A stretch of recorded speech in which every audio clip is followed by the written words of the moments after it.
नमस्कार साथियों, welcome to नाम नॉलेज हब। कैसे हैं आप लोग? आशा करते हैं अच्छे होंगे और आप सभी की तैयारी शानदार तरीके से चल रही होगी। तो साथियों, बिहार एसएससी थर्ड सीजीएल री एग्जाम 5 तारीख को एग्जाम आपका होने वाला है। काफ़ी ही कम समय बचे हैं आपके एग्जाम में। ज़्यादा से ज़्यादा रिवीजन करिए, प्रैक्टिस करिए, मैथ और रीजनिंग पे थोड़ा सा फोकस करिए। तो चलिए, आज के इस वीडियो में कमेंट आ रहा था कि प्रमुख वायसराय गवर्नर जनरल के समय हुई संधियां या उनसे संबंधित तथ्य आप बताइए, क्योंकि एग्जाम में क्वेश्चन पूछे गए थे। 2 क्वेश्चन पूछे गए थे, तो काफ़ी ही महत्वपूर्ण टॉपिक है। एक एक पॉइंट आपको बताए जाएंगे। वीडियो को शुरू से लेकर अंत तक जरूर देखिएगा। चलिए शुरू करते हैं। सबसे पहले हम लोग देखते हैं रॉबर्ट क्लाइव के बारे में। इसके बारे में आपको बता दें कि रॉबर्ट क्लाइव जो थे वो बंगाल के पहले गवर्नर थे। इनसे संबंधित तथ्यों में आपको याद रखना है, इन्हीं के समय इलाहाबाद की संधि की गई थी 1765 ईस्वी में। पूछा जा सकता है कि इलाहाबाद की संधि जो है किस गवर्नर के शासनकाल में हुई थी, तो याद रखना है रॉबर्ट क्लाइव। और ये जो संधि हुई थी वो अवध के नवाब शुजा उद्दौला तथा मुगल सम्राट शाह आलम के साथ हुई थी। और इसी के समय बंगाल में द्वैत शासन भी लागू किया गया था। इसी के समय श्वेत विद्रोह भी हुआ था। कंपनी के कर्मचारियों द्वारा उपहार लेने पर प्रतिबंध भी इन्हीं के समय किया गया था। और सोसाइटी फॉर ट्रेड की भी स्थापना रॉबर्ट क्लाइव के समय की गई थी। और रॉबर्ट क्लाइव बंगाल के गवर्नर थे। याद रखना है, बंगाल के पहले गवर्नर थे रॉबर्ट क्लाइव। अब बात करते हैं और वारेन हेस्टिंग की बात करें तो वारेन हेस्टिंग बंगाल के अंतिम गवर्नर और बंगाल के पहले गवर्नर जनरल थे।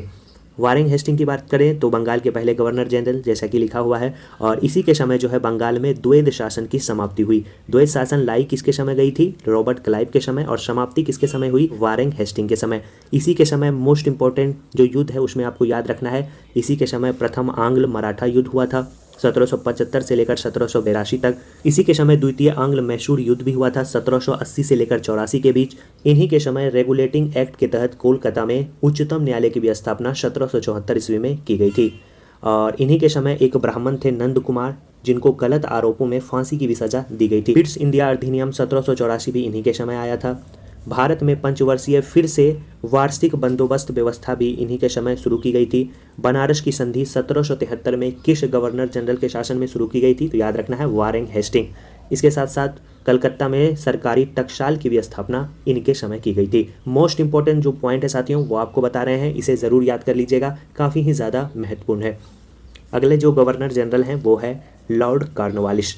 इनके समय तृतीय आंग्ल मैसूर युद्ध हुआ था 1790 ईस्वी से लेकर 1792 में। कलकत्ता, मुर्शिदाबाद, ढाका तथा पटना में 4 प्रांतीय न्यायालयों की स्थापना इन्हीं के समय की गई थी। और जो मोस्ट इंपॉर्टेंट है 1793 में याद रखना है आपको, अस्थाई भूमि बंदोबस्त प्रणाली की भी शुरुआत इन्हीं के समय की गई थी। काफ़ी बार पूछा जा चुका है, तो याद रखेंगे लॉर्ड कॉर्नवालिस। इनके बारे में कहा जाता है कि भारतीय नागरिक सेवा के जनक थे। याद रखना है कौन से गवर्नर जनरल को भारतीय नागरिक सेवा का जनक माना जाता है? तो लॉर्ड कॉर्नवालिस को। न्यायिक क्षेत्र में शक्ति के पृथक्करण के सिद्धांत का जन्म जो है इन्हीं के समय हुआ। और उसके बाद आपको याद रखना है कॉर्नवालिस कोड 1793 लाया गया। रेवेन्यू बोर्ड की भी स्थापना हुई थी। और इनका जो समाधि है वो गाजीपुर में है। मोस्ट इंपॉर्टेंट है, पूछा जाता है कि किनका समाधि गाजीपुर उत्तर प्रदेश में है? तो याद रखना है लॉर्ड कॉर्नवालिस का। अगले जो गवर्नर जनरल हैं वो हैं सर जॉन शॉर। इनके बारे में बता दें आपको, इन्हीं के समय खरदा का युद्ध निज़ाम और मराठाओं के बीच हुआ था 1795 ईस्वी में। पूछा जा सकता है कि खरदा का युद्ध किन के बीच हुआ, ऐसे भी क्वेश्चन पूछा जा सकता है। तो निज़ाम और मराठाओं के बीच हुआ था और तभी गवर्नर जनरल थे सर जॉन शॉर। अगले हैं लॉर्ड वेलेज़ली। 1798 से लेकर 1805 तक ये रहे थे और सहायक संधि इन्हीं के समय हुई थी। चतुर्थ आंग्ल मैसूर युद्ध 1799 ईस्वी में इन्हीं के समय हुई थी। द्वितीय आंग्ल मराठा युद्ध भी इन्हीं के समय हुई थी 1803 से 1805। फोर्ट विलियम कॉलेज की भी स्थापना लॉर्ड वेलेज़ली के ही समय की गई थी। 1802 ईस्वी में बाजीराव के साथ बेशीन की संधि भी इन्हीं के समय की गई थी। इसके साथ साथ आपको याद रखना है कि सहायक संधि के द्वारा ब्रिटिश साम्राज्य में जो मिलाए गए क्षेत्र थे उसमें हैदराबाद को, मैसूर को, तंजौर को, अवध को, मराठा को और भोंसले को मिलाया गया था। 1798 में हैदराबाद, 1799 में मैसूर, फिर तंजौर को, 1801 में अवध को, मराठा को 1802 में और 1803 में भोंसले को सहायक संधि के द्वारा ब्रिटिश साम्राज्य में मिलाया गया था। कौन थे तभी गवर्नर जनरल? तो याद रखना है तभी गवर्नर जनरल थे वेलेज़ली। आगे बढ़ते हैं हम लोग। अगले हैं सर जॉर्ज बार्लो। इसके बारे में आपको बता दें, वेल्लोर में सिपाही विद्रोह के समय जो गवर्नर जनरल थे वो कौन थे? Sir George Barlow. Most important है, याद रखेंगे। इसके बाद आते हैं लॉर्ड मिंटो प्रथम। 1807 से लेकर 1813 तक इनका कार्यकाल रहा और इन्हीं के समय जो है महाराजा रंजीत सिंह के साथ इन्होंने अमृतसर की संधि की थी। कब? 1809 ईस्वी में। मोस्ट इंपॉर्टेंट है, पूछा जा सकता है कि अमृतसर की संधि जो है किस गवर्नर जनरल के शासनकाल में हुई थी? तो याद रखना है लॉर्ड मिंटो प्रथम के शासनकाल में। कब हुई थी? 1809 ईस्वी में। अगले जो गवर्नर जनरल हैं वो हैं लॉर्ड हेस्टिंग्स। इसके बारे में आपको बता दें, 1813 से 1823 तक इनका कार्यकाल रहा और इन्हीं के समय जो मोस्ट इंपॉर्टेंट तथ्य आपको याद रखना है, प्रथम आंग्ल नेपाल युद्ध हुआ ब्रिटिशर्स और गोरखाओं के बीच और इसकी समाप्ति 1816 ईस्वी में सुगौली की संधि के साथ समाप्त हुई थी। पूछा जा सकता है, सुगौली की संधि के बारे में पूछा गया है आपके एग्जाम में, कब हुई थी? तो 1816 ईस्वी में भारत और नेपाल के बीच हुई थी, तो याद रखेंगे, अच्छा पॉइंट है। तृतीय आंग्ल मराठा युद्ध के बारे में पूछा जाए, किसके समय हुई थी? तो लॉर्ड हेस्टिंग के समय। कब हुई थी? 1817 से लेकर 18 तक। पिंडारियों का दमन 1817 से 18 तक, लॉर्ड हेस्टिंग्स के समय। इसके बाद जो आते हैं कार्यकारी एक गवर्नर जनरल थे जॉन एडम्स। इनके समय बंगाल में काश्तकारी अधिनियम लागू किया गया था सन 1822 ईस्वी में। आगे बढ़ते हैं। अगले जो गवर्नर जनरल हैं वो हैं लॉर्ड एमहर्स्ट। इसके बारे में आपको याद रखना है, इन्हीं के समय प्रथम आंग्ल वर्मा युद्ध 1824 से लेकर 26 तक चला था, तभी ये ही गवर्नर जनरल हुआ करते थे। अंग्रेजों और वर्मा के बीच जो है यानदबू की संधि इन्हीं के समय की गई थी। बैरकपुर के सैनिक छावनी में विद्रोह 1824 ईस्वी में लॉर्ड एमहर्स्ट के समय की गई थी। अब हम लोग देखते हैं भारत के गवर्नर जनरल के बारे में। इससे पहले हम लोग बंगाल के गवर्नर जनरल से संबंधित तथ्यों को देख रहे थे और लॉर्ड विलियम बेंटिंग जो थे वो बंगाल के अंतिम गवर्नर जनरल और भारत के पहले गवर्नर जनरल थे। इनके बारे में आपको याद रखना है, इन्हीं के समय सती प्रथा की समाप्ति की गई थी 1829 ईस्वी में। काफ़ी बार पूछा जा चुका है। इन्हीं के समय ठगी प्रथा की समाप्ति 1830 ईस्वी में की गई थी। शिशु बालिका वध समाप्ति इन्हीं के समय की गई थी। ये जो लॉर्ड विलियम बेंटिंग है, इनके बारे में काफ़ी बार एग्जाम में पूछा जाता है, तो इसे ज़रूर याद कर लीजिएगा। 1833 का चार्टर अधिनियम भी इन्हीं के समय आया था। कलकत्ता में मेडिकल कॉलेज की स्थापना 1835 ईस्वी में इन्हीं के समय की गई थी। और इसके बारे में आपको याद रखना है, इन्होंने सरकारी सेवाओं में भेदपूर्ण नीति को समाप्त करने की भी घोषणा की थी। भारत के प्रथम गवर्नर जनरल आपको बताएं और बंगाल के अंतिम governor general lord William Bentinck थे। अंग्रेजी भारतीय प्रशासन की सहकारी भाषा बनी थी 1835 ईस्वी में इन्हीं के समय। आगरा नई प्रेसिडेंसी बनी। आंग्ल प्राच्य शिक्षा विवाद भी इन्हीं के समय हुआ था। और ये 2-4 आपको याद करने की कोई आवश्यकता नहीं है। मेनली आपको याद रखना है सती प्रथा की समाप्ति, ठगी प्रथा की समाप्ति, 1833 का चार्टर एक्ट, कलकत्ता में मेडिकल कॉलेज की स्थापना इन्हीं के समय की गई थी और ये भारत के पहले गवर्नर जनरल थे। आगे बढ़ते हैं। अगले हैं चार्ल्स मेटकॉफ। इसके बारे में आपको याद रखना है, इन्हीं के समय समाचार पत्रों से जो है प्रतिबंध हटा था और समाचार पत्रों का मुक्तिदाता के रूप में चार्ल्स मेटकॉफ को जाना जाता है। अगले हैं लॉर्ड ऑकलैंड। इन्हीं के समय प्रथम आंग्ल अफगान युद्ध हुआ था 1838 से लेकर 42 तक। इन्हीं के समय ब्रिटिश ईस्ट इंडिया कंपनी, महाराजा रंजीत सिंह तथा शाह सूजा के मध्य त्रिदलीय संधि भी की गई थी। इन्हीं के समय याद रखना है शेरशाह सूरी का जो ग्रैंड ट्रंक रोड था, याद रखना है उनकी भी जो मरम्मत है इन्हीं के समय की गई थी, कलकत्ता से लेकर दिल्ली तक। आगे बढ़ते हैं।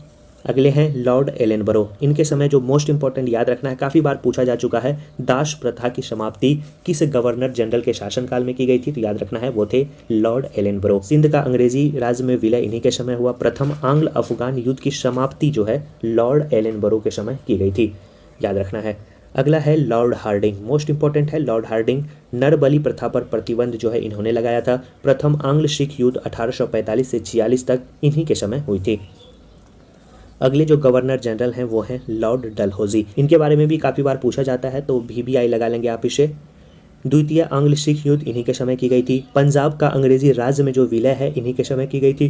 द्वितीय आंग्ल वर्मा युद्ध 1852 ईस्वी में लॉर्ड डलहौजी के शासनकाल में की गई थी। वियपगत के सिद्धांत का आरंभ इन्हीं के समय हुआ था। कर्नाटक के नवाब एवं तंजौर के राजा की उपाधि जो समाप्त की गई थी वो लॉर्ड डलहौजी के शासनकाल में की गई थी। और मोस्ट इंपॉर्टेंट जो आपको याद रखना है वो है वियपगत के सिद्धांत का आरंभ जो है किस गवर्नर जनरल के शासनकाल में की गई थी?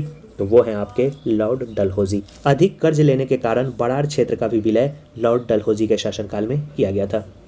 आगे हम लोग देखते हैं। इन्हीं के समय जो मोस्ट इंपॉर्टेंट है वो आपको याद रखना है, 1853 ईस्वी में प्रथम रेलवे लाइन का निर्माण किया गया था। सर चार्ल्स वुड का शिक्षा पर डिस्पैच जो है 1854 में इसी के शासनकाल में किया गया था।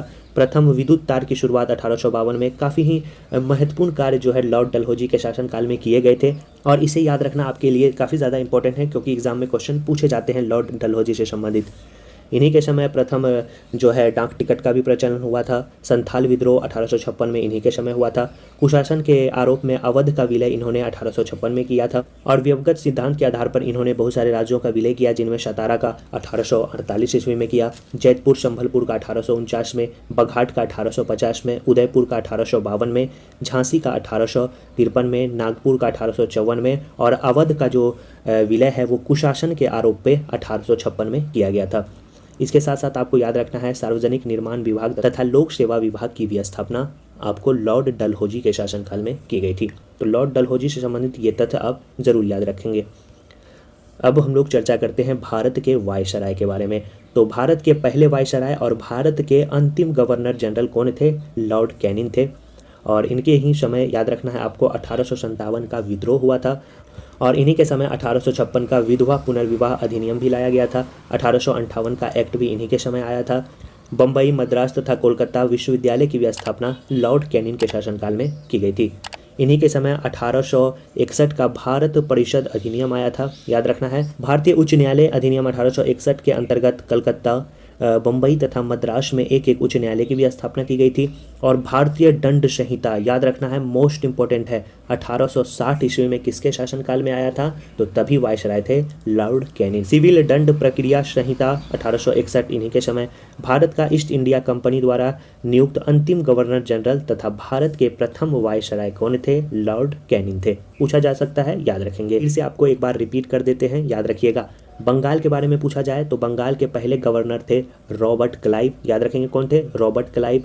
और बंगाल के अंतिम गवर्नर कौन थे? Warren Hasting. याद रखना है वारेन हेस्टिंग, जो कि आगे चलकर बंगाल के पहले गवर्नर जनरल बने थे। अगर पूछा जाए कि बंगाल के अंतिम गवर्नर जनरल कौन थे, तो बंगाल के अंतिम governor general lord William Bentinck थे, जो कि भारत के पहले गवर्नर जनरल थे। और लॉर्ड कैनिंग के बारे में आपको पूछा जाए तो लॉर्ड कैनिंग भारत के अंतिम गवर्नर जनरल और भारत के पहले वायसराय थे। आशा करते हैं समझ गए होंगे। आगे बढ़ते हैं। लॉर्ड एल्गिन के बारे में आपको याद रखना है कि बहावी आंदोलन का जो दमन है वो इन्हीं के समय हुआ। इसके बाद जो इंपॉर्टेंट है वो है सर जॉन लॉरेंस। इनसे संबंधित तथ्यों में आपको याद रखना है कि अफगानिस्तान के संदर्भ में प्रसिद्ध अहस्तक्षेप की नीति जो है इन्हीं के समय हुई थी। 1866 में उड़ीसा तथा 1868-69 में राजपूताना तथा बुंदेलखंड में भयानक अकाल भी सर जॉन लॉरेंस के शासनकाल के दौरान आया था। इन्हीं के शासनकाल में बड़े मात्रा में रेलवे तथा नहरों का निर्माण किया गया। इन्हीं के समय यूरोप के साथ प्रथम समुद्री संचार व्यवस्था भी स्थापित की गई थी। इसके बाद जो है लॉर्ड मेयो, इनके बारे में काफ़ी बार एग्जाम में पूछा जाता है। सबसे ज़्यादा जो फेवरेट क्वेश्चन है वो यही पूछा जाता है कि लॉर्ड मेयो की हत्या कहाँ हुई थी। तो याद रखना है लॉर्ड मेयो की जो हत्या है वो आपको अफगान के द्वारा पोर्ट ब्लेयर में की गई थी। भारत में वित्त का विकेंद्रीकरण जो है इन्हीं के समय हुआ था। इन्होंने अपने नाम पे अजमेर में मेयो कॉलेज की भी स्थापना की थी। पहली बार 1872 ईस्वी में भारत में जनगणना हुई थी। दो क्वेश्चन काफ़ी बार पूछा जाता है कि लॉर्ड मेयो की हत्या कब हुई थी और भारत में पहली बार जनगणना की जो शुरुआत है वो कब की गई थी, किसके शासनकाल में की गई थी। तभी वायसराय थे 1872 ईस्वी में लॉर्ड मेयो। इसके बाद आते हैं लॉर्ड नॉर्थब्रुक। इनके बारे में आपको याद रखना है कि पंजाब में कूका विद्रोह जो कि 1872 ईस्वी में किया गया था, तो तभी जो वायसराय थे वो कौन थे? Lord Northbrook. बंगाल में अकाल भी इन्हीं के समय 1873 में आया था। इसके बाद आते हैं लॉर्ड लेटन। इनसे संबंधित तथ्यों में जो मोस्ट इंपॉर्टेंट है वो है अकाल आयोग का गठन। पूछा जाएगा कि अकाल आयोग का जो गठन है किसके शासनकाल के दौरान किया गया था, तो 1878 में लॉर्ड लीटन के शासनकाल में किया गया था। और दिल्ली में एक भव्य दरबार का भी जो आयोजन है 1877 ईस्वी में वो लॉर्ड लीटन के ही शासनकाल के दौरान किया गया था। इसी के शासनकाल के दौरान महारानी विक्टोरिया को केसरे हिंद की उपाधि 1877 ईस्वी में दी गई थी। वर्नाक्युलर प्रेस्ट एक्ट तथा इंडियन आर्म्स एक्ट जो 1878 में है, इनके शासनकाल के दौरान पारित किया गया था। वैधानिक जनपद सेवा में सम्मिलित होने वाले भारतीयों की आयु 21 वर्ष से 19 वर्ष जो है इन्हीं के शासनकाल के दौरान की गई थी। और द्वितीय आंग्ल अफगान युद्ध 1878 से 80 इन्हीं के शासनकाल के दौरान हुआ था। आगे बढ़ते हैं हम लोग। अगले आते हैं लॉर्ड रिपन। लॉर्ड रिपन के बारे में अगर पूछा जाए तो मोस्ट इंपॉर्टेंट आपको याद रखना है कि स्थानीय स्वशासन की शुरुआत जो है लॉर्ड रिपन के शासनकाल के दौरान की गई थी 1882 ईस्वी में। इल्बर्ट बिल विवाद 1883 से 84 इन्हीं के शासनकाल में। हंटर आयोग जो कि शिक्षा से संबंधित है उसकी नियुक्ति 1882 में इनके शासनकाल के दौरान की गई थी। और नियमित रूप से यानी 10 वर्षों के अंतराल में जनगणना की शुरुआत जो है इन्हीं के शासनकाल के दौरान की गई थी। ये भी बात आप याद रखेंगे। इसके साथ साथ आपको याद रखना है कि जनगणना प्रणाली की स्थापना की गई थी 1881 में। प्रथम व्यवस्थित जनगणना की शुरुआत की गई थी। इससे पहले जो है व्यवस्थित जनगणना नहीं थी और इसी के शासनकाल के दौरान से प्रत्येक 10 वर्षों में जो कि अभी तक चलते आ रहा है जनगणना की शुरुआत की गई थी। और इनके बारे में फ्लोरेंस नाइटिंगेल के द्वारा भारत का उद्धारक की भी संज्ञा दी गई है। याद रखना है आपको। पूछा जाएगा कि किस वायसराय को फ्लोरेंस नाइटिंगेल ने भारत का उद्धारक कहा है, तो वो हैं आपके लॉर्ड रिपन। साथियों, वीडियो अच्छा लग रहा है, कंटेंट अच्छा लग रहा है, वीडियो को लाइक ज़रूर कर दीजिएगा और चैनल पर पहली बार आए हैं तो चैनल को सब्सक्राइब ज़रूर कर दीजिएगा। चलिए आगे बढ़ते हैं। अगले जो वायसराय हैं वो हैं लॉर्ड डफरिन। इनके बारे में आपको याद रखना है कि भारतीय राष्ट्रीय कांग्रेस की जो स्थापना है वो इन्हीं के शासनकाल के दौरान की गई थी। तृतीय आंग्ल वर्मा युद्ध 1885 से लेकर 88 तक इनके शासनकाल के दौरान हुआ था। बंगाल कृषक अधिनियम पारित 1885 ईस्वी में इन्हीं के शासनकाल के दौरान की गई थी। आगे हैं लॉर्ड लैंसडाउन। लॉर्ड लैंसडाउन के बारे में आपको याद रखना है। मणिपुर विद्रोह 1891 ईस्वी में इन्हीं के शासनकाल के दौरान हुई थी। और भारत और अफगानिस्तान के मध्य सीमा रेखा डुरंड रेखा का जो निर्धारण है 1893 ईस्वी में इन्हीं के शासनकाल के दौरान किया गया था। भारत परिषद अधिनियम 1892 भी इन्हीं के समय पारित किया गया था। और दूसरा फैक्ट्री एक्ट 1891 ईस्वी में इन्हीं के शासनकाल के दौरान पारित किया गया था। और इन्हीं के शासनकाल के दौरान एक महत्वपूर्ण जो तथ्य है वो आपको याद रखना है। बाल गंगाधर तिलक के द्वारा गणपति त्यौहार की भी घोषणा की गई थी लैंसडाउन के शासनकाल के समय। आगे बढ़ते हैं। अगले हैं लॉर्ड एल्गिन द्वितीय। मध्य प्रदेश, बिहार, उत्तर प्रदेश, पंजाब में भयानक अकाल 1896 से 97 के बीच इन्हीं के समय आया था। लॉयल कमीशन के नाम से अकाल आयोग का जो गठन है वो लॉर्ड एल्गिन द्वितीय के शासनकाल के दौरान की गई थी। तिलक के द्वारा शिवाजी उत्सव की भी घोषणा 1895 ईस्वी में लॉर्ड एल्गिन द्वितीय के शासनकाल के दौरान की गई थी। और एक बात आपको और याद रखना है कि चापेकर बंधुओं द्वारा पूना में 2 अंग्रेज अधिकारियों की हत्या जो की गई थी तभी जो वायसराय थे वो लॉर्ड एल्गिन द्वितीय थे। और लॉर्ड एल्गिन द्वितीय ने एक कथन कहा है, उसे भी आप याद रखिए। भारत को तलवार के बल पे जीता गया है और तलवार के बल पर इसकी रक्षा की जाएगी। ये किसका कथन है? तो ये कथन है लॉर्ड एल्गिन द्वितीय का। आगे बढ़ते हैं। अगले जो हैं वो हैं लॉर्ड कर्जन। लॉर्ड कर्जन से संबंधित तथ्यों में आपको याद रखना है सबसे ज़्यादा जो इम्पोर्टेंट है वो है लॉर्ड कर्जन के ही समय बंगाल विभाजन की घोषणा भी की गई थी। वर्ष 1901 में कृषि इंस्पेक्टर जनरल की कृषि कार्यों की देखरेख हेतु नियुक्ति जो है वो लॉर्ड कर्जन के शासनकाल के दौरान की गई थी। उत्तर पश्चिम सीमा प्रांत का गठन इन्हीं के समय हुआ था। इसके साथ साथ जो मोस्ट इम्पॉर्टेंट है वो आपको याद रखना है, इन्हीं के समय यंग हस्बैंड के नेतृत्व में एक शिष्टमंडल जो है लहासा जो कि तिब्बत में स्थित है वहाँ गया 1904 ईस्वी में। भारतीय विद्यालय अधिनियम 1904 इन्हीं के समय पारित की गई थी। भारतीय लोक सेवा मंडल का गठन 1905 ईस्वी में लॉर्ड कर्जन के समय किया गया था। और लॉर्ड कर्जन के समय आपको याद रखना है कि सर डब्ल्यू फ्रेजर की अध्यक्षता में पुलिस आयोग का भी गठन 1902 ईस्वी में इन्हीं के शासनकाल के दौरान किया गया था। इसके साथ साथ सर टॉमस टेले की अध्यक्षता में विश्वविद्यालय आयोग की भी स्थापना 1902 ईस्वी में इनके समय की गई थी। इन्हीं के शासनकाल के दौरान जो है एंटनी मैकडोनल की अध्यक्षता में अकाल आयोग का भी गठन 1900 ईस्वी में किया गया था। बंगाल विभाजन की घोषणा आपको बताया 1905 में इन्हीं के समय। और रेलवे बोर्ड की भी जो स्थापना है 1905 ईस्वी में इन्हीं के समय की गई थी। कौन थे तभी वायसराय? Lord Curzon. इसके बाद आते हैं लॉर्ड मिंटो द्वितीय। लॉर्ड मिंटो द्वितीय के बारे में आपको याद रखना है, इन्हीं के समय खुदीराम बोस को फांसी दी गई थी। मुस्लिम लीग का गठन 1906 ईस्वी में इन्हीं के समय किया गया था। और बाल गंगाधर तिलक को जो है 6 वर्ष की कारावास की सज़ा सुनाई गई थी इन्हीं के समय। और भारतीय परिषद अधिनियम अथवा मार्ले मिंटो सुधार अधिनियम पारित किया गया था 1909 ईस्वी में। तभी कौन थे वायसराय? तो लॉर्ड मिंटो द्वितीय थे। इसके साथ साथ जो है एसपी सिन्हा वायसराय की कार्यकारिणी में नियुक्त किए गए थे। सूरत में कांग्रेस का जो विभाजन है वो 1907 ईस्वी में इन्हीं के शासनकाल के दौरान किया गया था। अगले हैं लॉर्ड हार्डिंग। लॉर्ड हार्डिंग से संबंधित तथ्यों में आपको याद रखना है लॉर्ड हार्डिंग द्वितीय। इनके समय जो है बंगाल विभाजन को रद्द किया गया था 1921 ईस्वी में। और भारत की राजधानी कलकत्ता से दिल्ली हस्तांतरित करने की भी घोषणा 1911 में लॉर्ड हार्डिंग द्वितीय के समय की गई थी। मोस्ट इंपॉर्टेंट तथ्य है, याद रखेंगे। आगे बढ़ते हैं हम लोग। और दिल्ली राजधानी 1912 ईस्वी में बनी। इसके साथ साथ दिल्ली में प्रवेश के समय लॉर्ड हार्डिंग पर बम फेंका गया और बम फेंके जाने के आरोपी बाल मुकुंद को फांसी की सज़ा सुनाई गई। इसके साथ साथ प्रथम विश्व युद्ध की भी शुरुआत लॉर्ड हार्डिंग द्वितीय के शासनकाल में 1914 में की गई थी। इसके बाद जो है गांधी जी भी 1915 में दक्षिण अफ्रीका से जब भारत लौटे थे तभी भारत के वायसराय लॉर्ड हार्डिंग द्वितीय थे। एक एक तथ्य आपको याद रखना है साथियों, मोस्ट इंपॉर्टेंट है। गोखले और फिरोज शाह मेहता का देहांत इन्हीं के समय हुआ था। लॉर्ड हार्डिंग बनारस हिंदू विश्वविद्यालय के कुलपति भी नियुक्त किए गए थे 1916 ईस्वी में। पूछा जाएगा कि कौन वायसराय बनारस हिंदू विश्वविद्यालय के कुलपति नियुक्त किए गए थे, तो वो थे आपके लॉर्ड हार्डिंग द्वितीय। गणेश शंकर विद्यार्थी के द्वारा इन्हीं के समय प्रताप तथा फिरोज शाह मेहता के द्वारा बॉम्बे क्रॉनिकल का जो प्रकाशन है उसकी शुरुआत की गई थी। अब आते हैं लॉर्ड चेम्सफोर्ड। इनके समय जो महत्वपूर्ण घटना है वो है जलियांवाला बाग हत्याकांड। इन्हीं के समय 1919 में जलियांवाला बाग हत्याकांड हुआ था और तिलक एवं एनी बेसेंट के द्वारा होम रूल लीग की भी स्थापना इन्हीं के शासनकाल के दौरान की गई थी। बनारस हिंदू विश्वविद्यालय की स्थापना की भी घोषणा इन्हीं के समय की गई थी। गांधी जी का चंपारण सत्याग्रह के समय जो आपके वायसराय थे वो लॉर्ड चेम्सफोर्ड थे, क्योंकि इनका जो काल है वो 1916 से लेकर 1921 के बीच है। इसके साथ साथ आपको याद रखना है रॉलेक्ट एक्ट 1919 इन्हीं के समय। भारतीय ट्रेड यूनियन कांग्रेस का प्रथम अधिवेशन 1920 ईस्वी में इन्हीं के समय। खिलाफत आंदोलन की भी शुरुआत इन्हीं के समय की गई थी और गांधी जी के द्वारा असहयोग आंदोलन की शुरुआत 1920 ईस्वी में किनके समय की गई थी, तो वो और कोई नहीं आपके चेम्सफोर्ड थे। इसके बाद आपको याद रखना है कि सर एस.पी. सिन्हा बिहार के पहले भारतीय गवर्नर नियुक्त किए गए थे। किसके समय, तो वो थे आपके चेम्सफोर्ड के समय। इसके साथ साथ आपको बताएं कि जलियांवाला बाग हत्याकांड इन्हीं के समय। मॉन्टेग्यू चेम्सफोर्ड सुधार अधिनियम 1919 भी इन्हीं के समय लाया गया था और इसके साथ साथ तृतीय अफगान युद्ध भी इन्हीं के शासनकाल के दौरान हुई थी।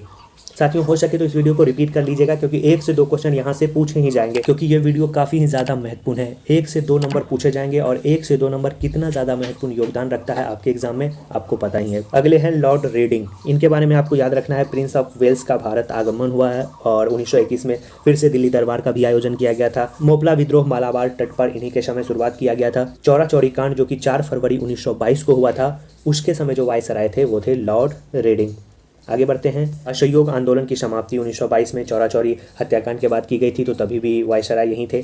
काकोरी ट्रेन डकैती घटना 1925 के समय वायसराय थे। कानपुर में अखिल भारतीय साम्यवादी दल का जो गठन 1924 में किया गया था, तभी भी आपके वायसराय यहीं थे।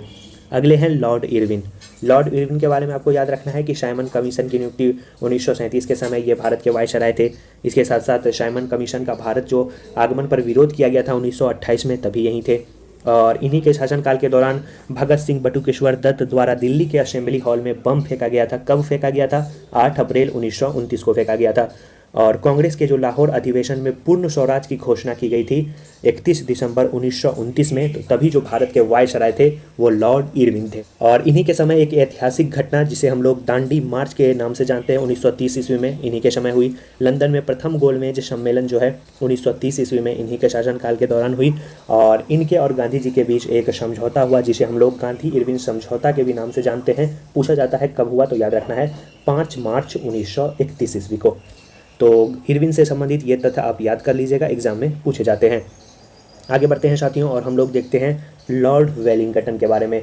इनके समय द्वितीय गोलमेज सम्मेलन में कांग्रेस के प्रतिनिधित्व के रूप में गांधी जी ने हिस्सा लिया था 7 सितंबर से लेकर 1 दिसंबर के बीच, और सांप्रदायिक पंचायत की भी घोषणा इन्हीं के शासनकाल के दौरान की गई थी। महात्मा गांधी और अंबेडकर के मध्य जो पूना समझौता हुआ था यरवदा जेल में, तो वो आपको याद रखना है 24 सितंबर 1932 को इन्हीं के शासनकाल के दौरान की गई थी। इसके साथ साथ आपको याद रखना है कि गांधी जी ने पुनः सविनय अवज्ञा आंदोलन की शुरुआत की। तृतीय गोलमेज सम्मेलन का भी आयोजन हुआ।